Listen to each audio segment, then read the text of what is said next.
We've been using the 2018 iPad Pro since it came out almost a year and a half ago, and one thing's for certain, it's been through a lot. So let's examine the history of this iPad Pro and how our personal thoughts on it have changed as software has evolved and brought us into 2020. Now we are expecting a new 2020 iPad Pro within the next couple of months, which we discuss in that video, which you can check out after this one, but I personally believe that the 2018 model is gonna sell like hotcakes, even after the 2020 model comes out. Let's talk about why. There are 5 main features of this iPad Pro that greatly added to its success, and they're also the features that really matter for 2020 and beyond. But before I get into these features, I want to quickly go through how this iPad Pro has evolved since release. In my very first review of the 2018 iPad Pro, less than 2 weeks after release, my thoughts were mostly negative. I mentioned that it was a mistake for Apple to market the iPad Pro as a computer replacement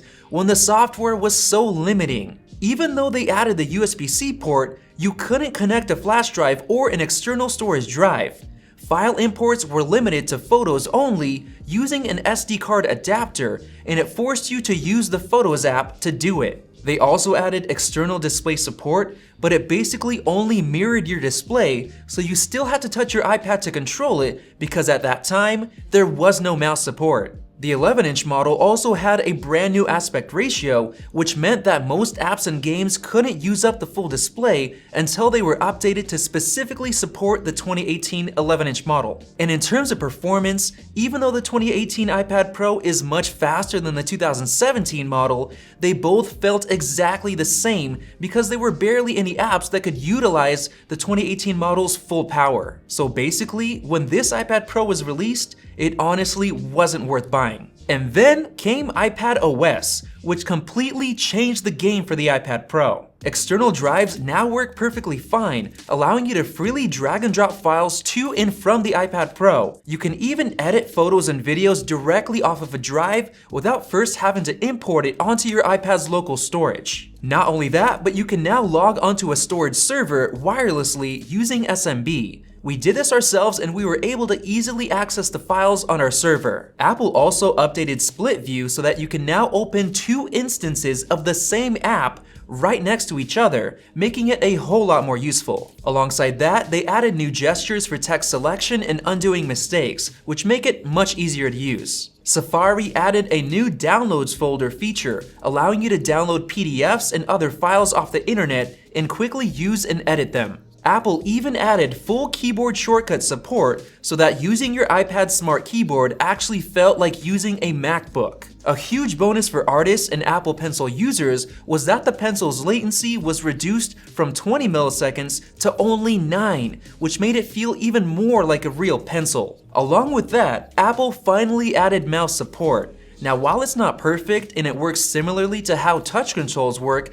it allows you to set your iPad aside when using it with an external display. These new iPadOS features changed everything about the iPad Pro, and it started to make us question whether it could actually replace a laptop, so we compared them to last year's base MacBook Air and MacBook Pro. Our conclusion was that for the first time ever, the iPad Pro actually makes a lot of sense to buy compared to a laptop. It's got tons of power, an excellent display, great battery life, great portability, and it's actually very functional with the new iPadOS features, giving you awesome multitasking and file management capabilities while also giving you access to the massive database of iOS apps and games. And then came macOS Catalina, which allowed users to connect their Mac to their iPad Pro using the new sidecar feature for things like art and productivity. So now, here we are in 2020, and the great news is that since the release of iPadOS, the 2018 iPad Pro has continued to get better and better. Now, almost all apps that we've tried support the new aspect ratio perfectly. New apps like the full desktop version of Photoshop are now available, and they do a great job of supporting the iPad Pro. Like for example, supporting the 2nd generation Apple Pencil's new double tap feature. We've noticed that more and more apps and games are now utilizing more of the iPad Pro's immense performance,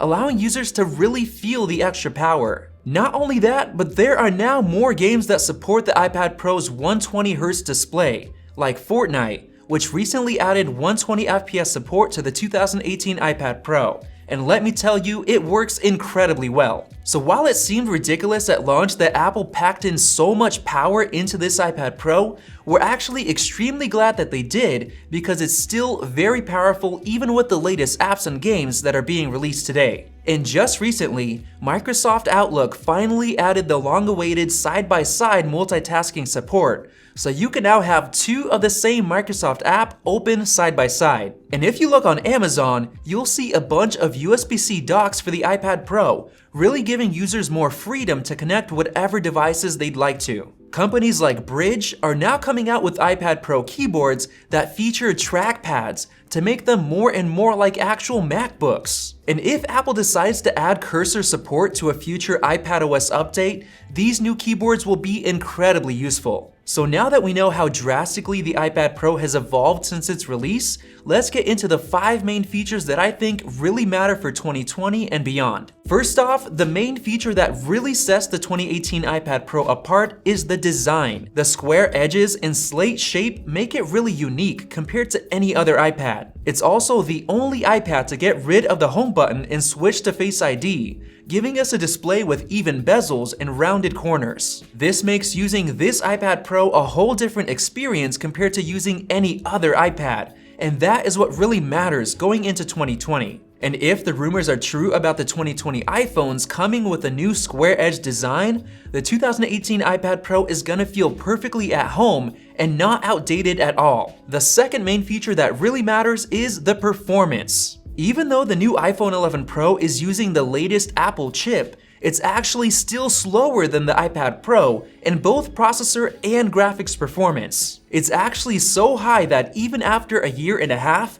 it can easily chew through any app or game on the App Store without any performance issues. So that gives us consumers a lot of confidence going into 2020, knowing that we can truly rely on this iPad Pro. The third main feature is the display. While most of the new higher-end iPads come with the same Retina quality displays, very low reflectivity, and excellent touch support, the iPad Pro gets a major advantage. And I'm not talking about the brighter 600 nit display compared to 500 on the others, but I'm talking about the fact that the iPad Pro gets the incredible 120Hz ProMotion technology. This basically means that the display can dynamically adjust its own refresh rate between 24Hz and 120Hz based on the content you're viewing. So if you're watching a movie, the display refreshes at 24Hz, which will save battery life. And if you're on the home screen or playing a game with 120 FPS support, you're getting super fluid animations that you just can't get on any other iPad,